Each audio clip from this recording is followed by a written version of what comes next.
Hi, everyone. Welcome to the Leadership Biz Cafe podcast. I'm your host, Tanvi Nasir, CEO of Tanvi Nasir Leadership, our leadership firm that offers both virtual and in-person leadership talks and workshops on a variety of leadership topics. To learn more about our services and the topics we cover, visit our company's website at tanvinasir.com. And now, I'm pleased to introduce our guest for this episode, Wanda Wallace. And so in this space where we don't know, where lots of people don't know, what we need is breadth of dialogue and being willing to ask the crazy questions. The why is this so, but what's caused this pattern to happen this way, and explain it to all of us around the table who are not the deep engineer expert, so we can all think about the problem. In today's increasingly complex workplaces, leaders need to be experts who can make the best decisions for their team. But how can these expert leaders successfully navigate areas of responsibility where their expertise is limited? How can leaders successfully transition from doing the work to empowering their employees who know more than they do to share their own expertise? That's the focus of my conversation with this episode's guest, Wanda Wallace. Wanda is the managing partner of Leadership Forum, where she coaches leaders and works with teams to improve leadership capability. Prior to founding Leadership Forum, she was the executive vice president at Duke Corporate Education, an associate dean of executive education at the Fuqua School of Business at Duke University, as well as assistant professor in marketing. Wanda is also the author of several books, including her latest, You Can't Know It All, Leading in the Age of Deep Expertise, which I'll be asking Wanda about to learn more about her model of expert leaders and what she calls spanning leaders. Hi, Wanda. Welcome to the Leadership Biz Cafe. Thank you. Pleasure to be here. Wanda, in your book, you describe two types of leaders, an expert leader and what you call a spanning leader. Now, I've never heard of these types of leaders, but it was interesting to read how you describe what these types of leadership look like in action. So to start things off, could you describe what is an expert leader and what is a spanning leader? Okay. All right. I'm glad you've never heard those terms because we started using them on purpose to draw attention to a particular dynamic I'd been seeing for decades. And that is the belief that we're developing general managers. And I don't think that's exactly what's happening. So let me answer your question first, and then we'll come back to address why I think there are no longer general managers.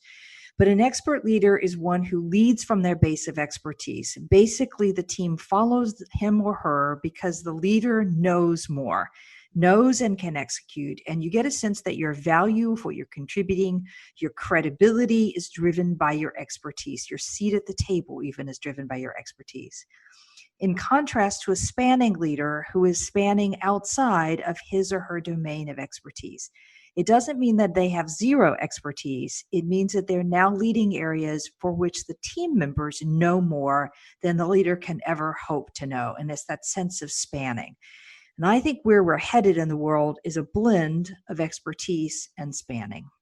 What I found interesting, Wanda, when I was reading about these two different types of leadership styles, was that it got me thinking about two characters from Star Trek, which really helped me to kind of frame how I was reading about them. Now, I imagine most people might think of the expert leader as Mr. Spock, but the character that came to mind for me was Scotty, the chief engineer, as he led a team of capable engineers, but he was the one everyone deferred to, both within and outside his team, to have the answers. And the answer he would give to Captain Kirk or to anyone else was always accepted as fact, that if Scotty says it's so, it must be.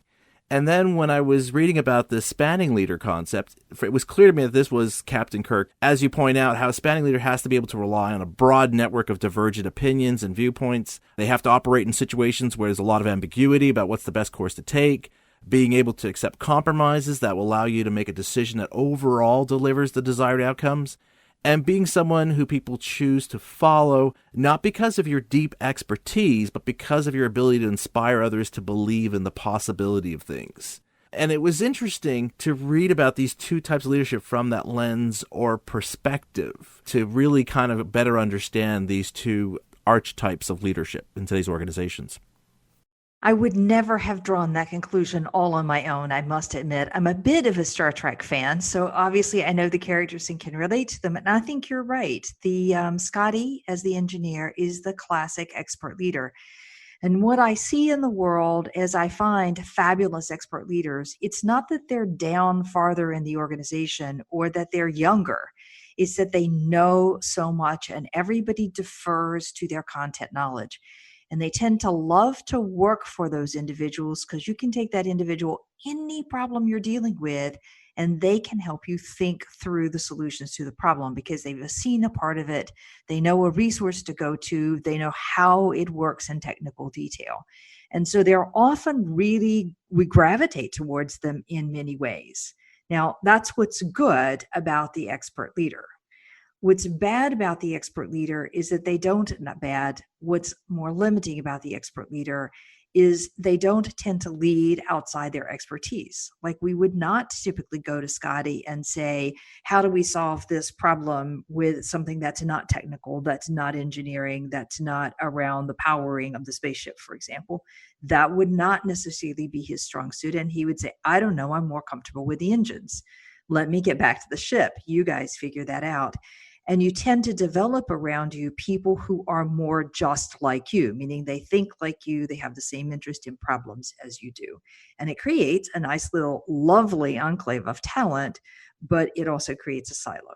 If you think about Captain Kirk, in contrast, I mean, there are many things that we could say about Captain Kirk. I'll just stay on this notion of spanning.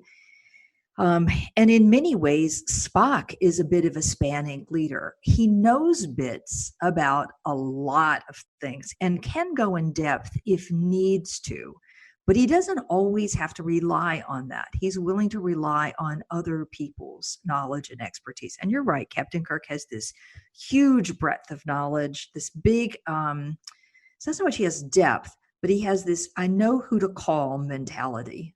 I know who to get on this. I've seen a piece of this somewhere, sometime in the course of my career, and here's how we're going to go and get on board with it. He also adds a huge dose of confidence, which makes it, we want to follow him, but for completely different reasons. Right. So, Wanda, it's pretty clear how both these types of leadership styles play an important role in today's organizations, where your growth, your ability to innovate, and your resilience is fueled by an organization's collective knowledge and expertise. And as you point out, some leaders actually demonstrate both these styles of leadership depending on what's needed in a given situation. To your point about Spock, see, for me, I was thinking for sure he's an expert leader, but you're right. He also demonstrates those attributes of being a spanning leader. So how do we know when we should be acting less like an expert leader where people are looking up to us for guidance and insights because they know we have that expertise and past experience to help us navigate a way forward? And when should we be a spanning leader where our focus should be on tapping into the insights and expertise of our employees who are in more direct contact with what's going on and what we need to be aware of? Right. Okay, so first thing I would expect in most careers from mid-levels up through the organization, you're going to have periods in the time of your career where you're more expertise or other periods where you're more spanning. And I would expect the percentage of those two to shift with time. So if I have a team underneath me that is very competent, and there are skills that they know that I do not know, and that they have spent years developing those skills, it's a little offensive to think I'm going to come in 6 months and know everything they know, or even a year. That's when you're going to get a team that sits back and says, okay, go ahead, let's see how good you are. And by the way, I'm looking for another job. So the number one choice on whether you're doing more spanning or more expertise is, do you have a team underneath you who knows their content areas better than you can get to know them, or at least well as is needed in the case, and in which case you want to rely on that expertise. And then we're leaning more towards the spanning space. Second criteria you'll find is when the breadth of your scope that you are trying to manage is so big that you can no longer be on top of a lot of the details or into the depth that you might have been able to do in the past. Then you're going to have to rely on more spanning leadership and let the team underneath you kind of manage the details and the depth, and you have to trust them, according to one of the challenges. And then it's going to flip the other direction, though, back to being more expertise when there's a problem, like when there's a crisis or when something goes wrong, like there's a mistake or a major risk, not little mistakes. I'm talking big, big, big, big problems, something unanticipated. Then you may find that you have to dig back into your expertise. So I see frequently we'll take people who've been in spanning roles and throw them back to an expertise-driven role for a period of time to solve a major crisis. And then you hope you grow the talent and the capabilities underneath you with the knowledge from the new crisis that you can step back up to be more of a spanning leader. But you want to think about the blend. And what you want to be asking is of your stakeholders, your senior sponsors, your managers, what percentage of my time do you believe I need to spend in the expertise space, and what time do I need to spend in the spanning space? You know what makes me think of is that this clearly requires a lot of self-awareness about our depth of knowledge as well as the breadth of what we are required to accomplish. So if we look at today's environment where things are happening at such a faster pace than before and we're having to pivot and change, how do we make sure we have that clarity about what our expertise level really is, what our breadth level is, especially if I'm an expert leader, right? As an expert leader, I feel pretty confident about my knowledge and so forth, but how do I know when I'm reaching that limitation?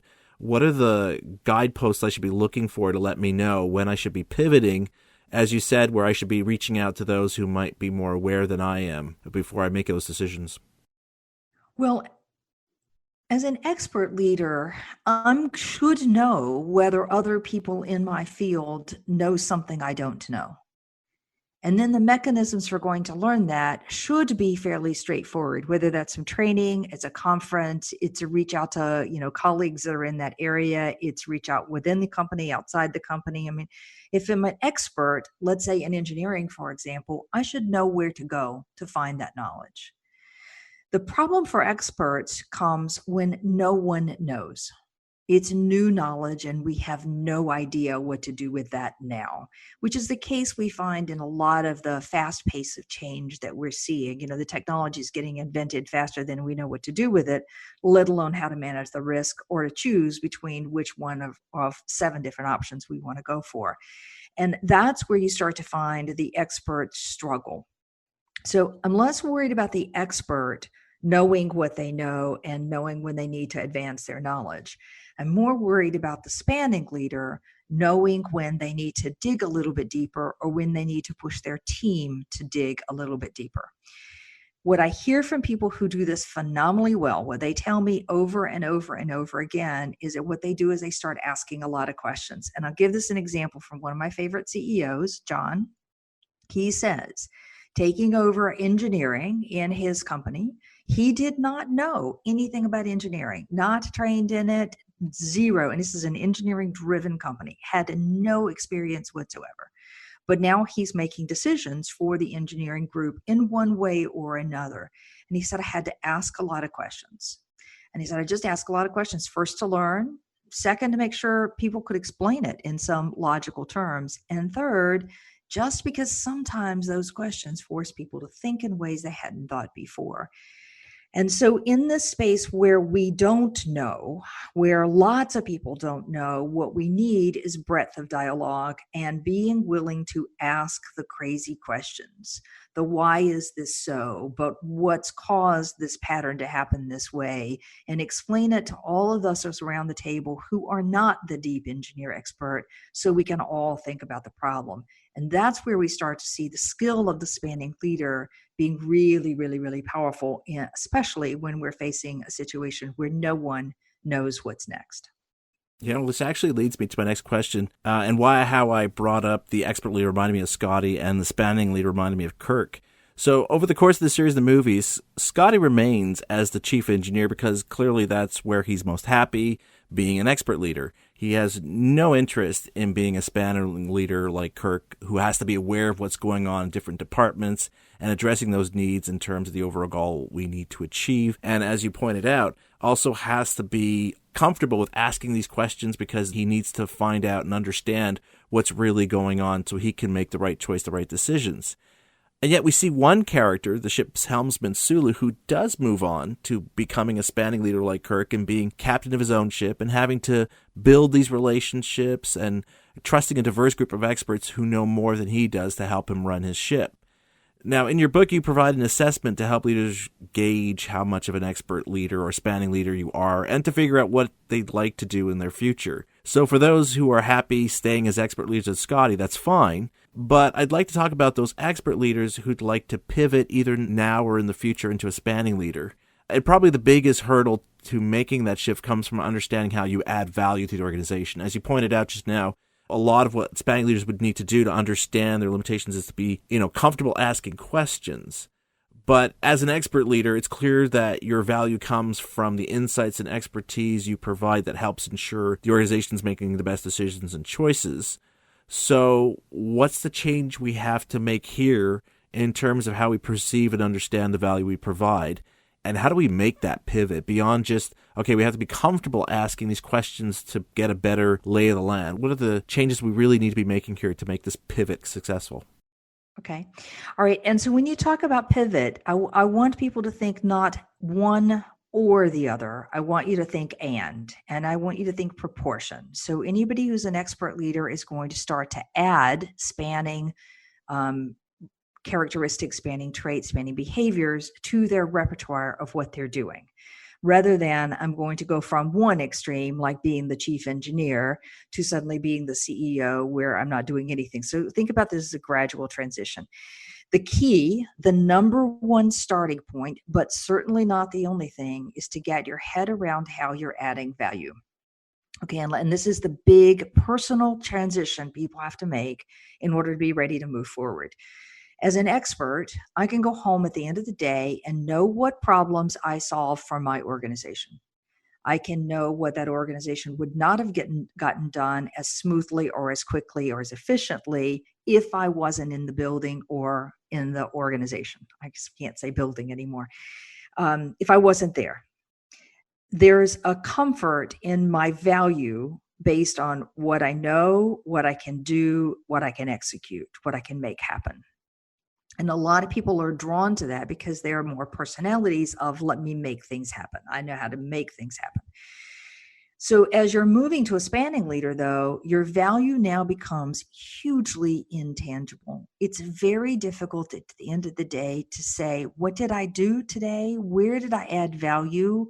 What's the reason I'm kept? Why would anybody follow me? And those questions plague people who have all through their careers been pretty much knowledge and execution driven. So I talk about one person in the book, Anthony, who truly struggled with this challenge. He found himself now leading an additional group over which he did not know anything in depth, even though it was an adjacent area to his area of expertise. And he kept saying over and over and over again, why do they need me? Aren't they just putting me in a position to make me expandable? And the sequence for him and for everybody else is to understand the intangible value that you're adding. And it frequently comes down to something around the relationships in the network. The ability to use your breadth of knowledge now, not your depth, to help people access places in the organization they can't, to get insights about the strategy they can't get on their own, to find career progression, conversations for themselves. I mean, you're using that breadth of knowledge rather than your depth of knowledge as an expertise. But boy, is it hard to point to in a year-end performance review or even at the end of the day or at the end of a week.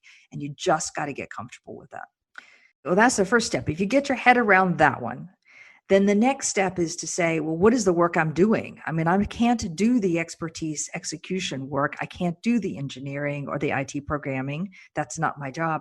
What am I doing? What am I responsible for? And how do I know they're doing the right work anyway? So what's my work and what's their work is a challenging question. And then the third one, the final piece is, okay, I get my value. I get what I'm supposed to be doing. The question is now how, because now it becomes a relationship game. How am I relating to people when it's not around content and knowledge? Right. And it's interesting you brought that up because the other thing that I noted in your book of how we can understand how we add value as a spanning leader is by focusing on doing the right things. And I think this might be where some leaders who start out as expert leaders and move on into trying to be more of a spanning leader become those dreaded micromanagers that employees dread working for, right? Because their focus is still at that level of the expert leader on ensuring quality and minimizing the risk of mistakes and failures, that they basically leave those experts within their team who they're supposed to be relying on, right? To your point about building those relationships and asking those questions to basically develop their breadth of knowledge of the situation beyond their field of expertise.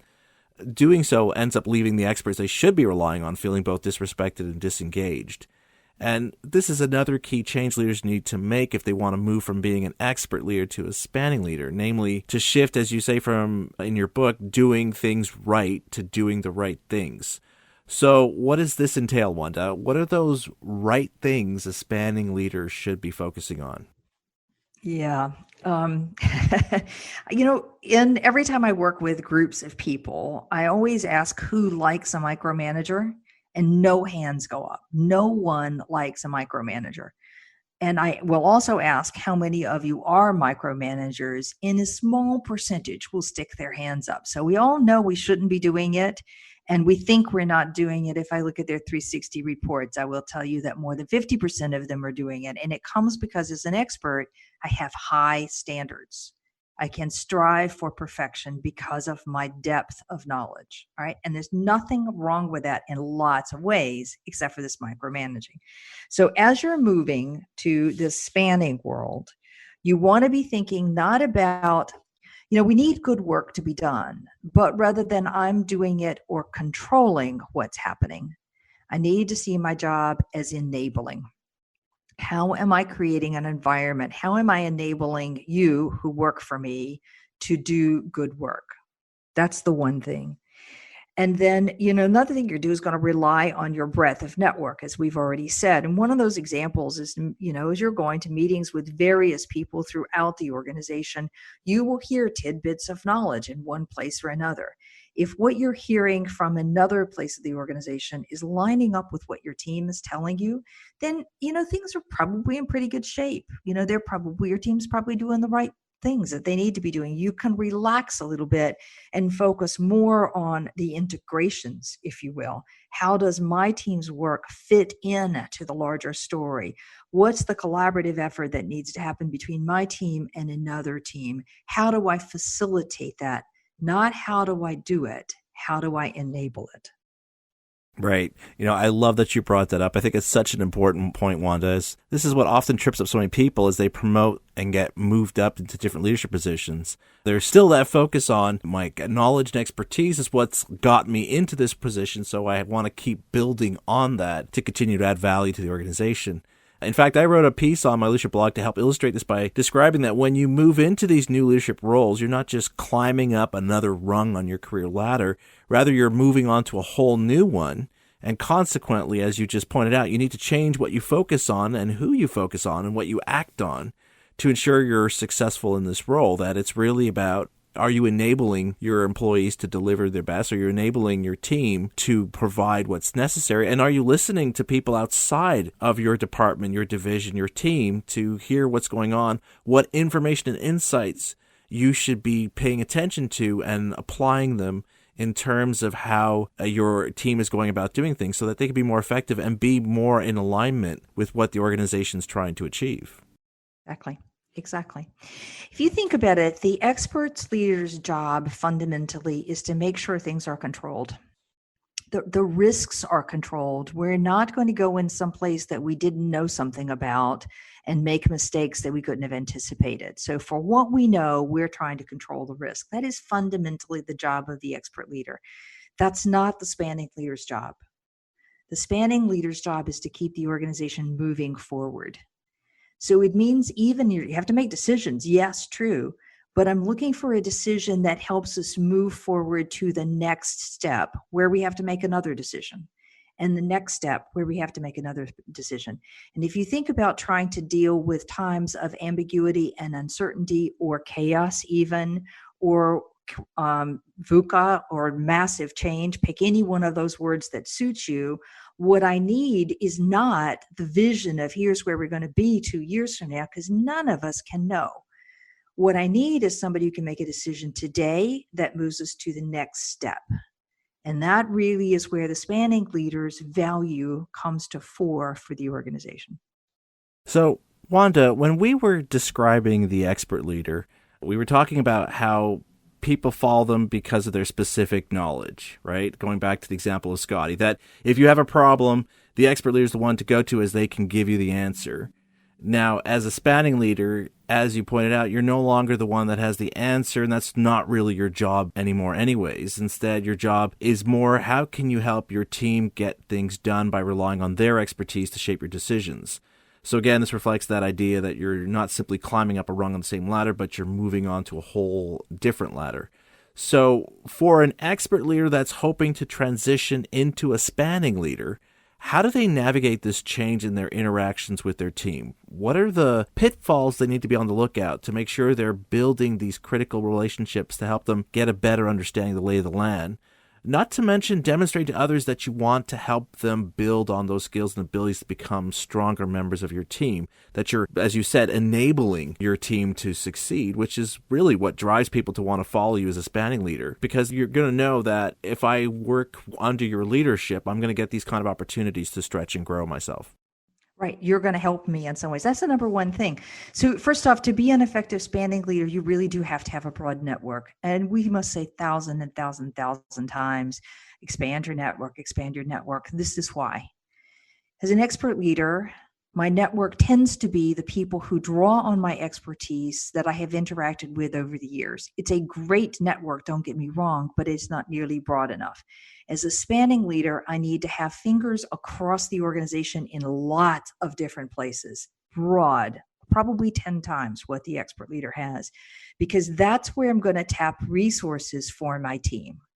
That's where my team comes to me with a problem, and the spanning leader can say, right, let me call Jose, who is in Spain, who's actually got a group that's dealing with this, and let's get coordinated with Spain. And problems get solved because of that ability to use that broad network. Now, I don't know about you, but if I'm working for somebody who says, I don't know how to solve this problem, but I know how to call somebody, and I can do that pretty immediately, I'm pretty happy to follow them. They're relying on me, they're trusting me, and they're helping me fix a problem and expand my network at the same time. I'm in. The second thing you want to be doing, though, is to recognize, now we always talk about trust, how important trust is. Yes. But let me tell you, trust is different for a spanning leader. For an expert leader, I'm going to trust you because I trust your experience and your knowledge. The spanning leader, I'm not going to trust you because your experience necessarily may be a little bit so, certainly not because of your knowledge. But now we move into some of those more personal characteristics.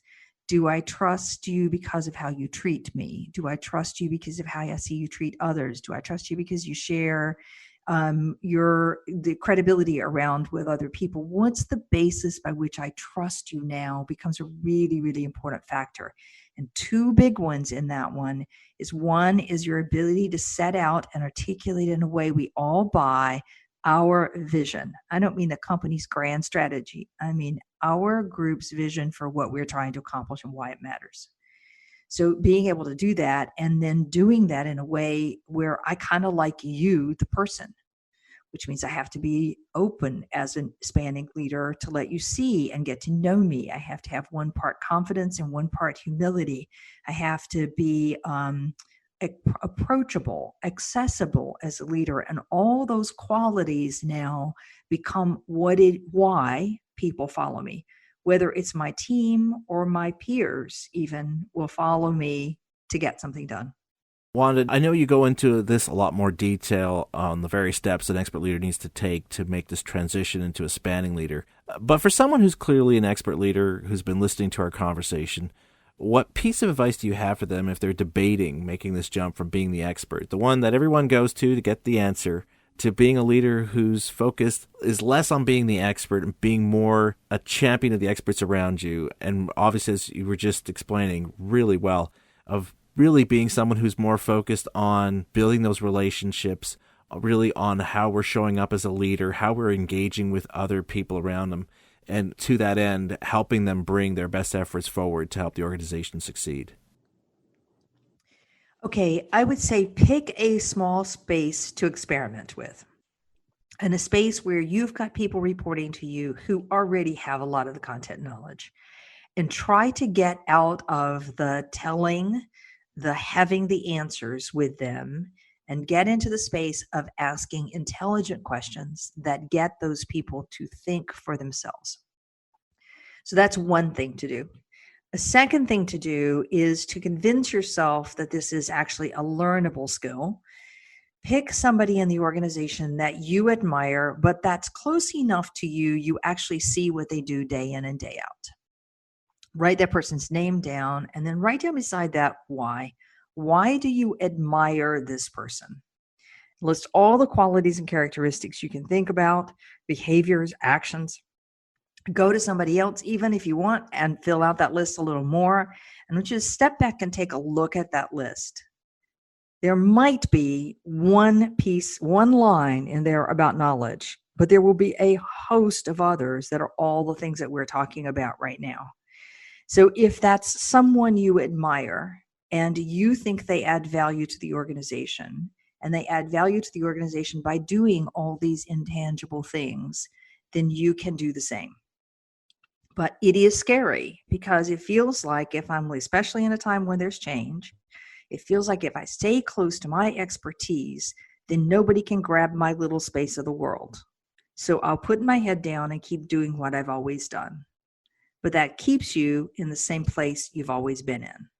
So the growth mindset is to say, let me look up, let me see what else, how somebody else is doing this, and let me try to follow that one. Now, I could go on for hours about how to do that, but those are two good starting places. Does that make sense to you? That makes perfect sense. I think that's a really great starting point that you provided our listeners right here. So, Wanda, thank you so much for sharing these insights on both these different types of leadership and how we can successfully move from one to the other if that's what we're looking for in terms of our career growth. I think there's a lot of people who might see themselves in what we discussed today, and hopefully we've given them some insights on what they need to work on to grow and develop their leadership. Thank you, Tavi. It's been a great pleasure. Some interesting ideas to consider, both in terms of how we should view our leadership and what Peter Drucker referred to as the knowledge economy, and also in terms of our career growth within the leadership realm. If you'd like to learn more about Wanda's book and her work, check out the show notes for this episode, which you can find on the podcast page for our show at tavinasir.com/LBC. And that's a wrap on this episode of Leadership Biz Cafe, brought to you by Tavi Nasir Leadership. If you're looking for more insights on how to improve your leadership going forward, I invite you to check out our company's website at tavinasir.com to see how we can help, both through virtual and in-person leadership workshops and facilitations. And if you enjoyed my conversation with Wanda, I'd like to ask you a favor in sharing this episode with your colleagues and employees. The easiest way to do this is by sharing with them a link to our podcast page at tavinasir.com/LBC. On our podcast page, you will find links to subscribe to our podcast on iHeartRadio, Apple Podcasts, Spotify, Stitcher Radio, and Google Podcasts. And you can listen to every episode of our show using the built-in player found on our podcast page.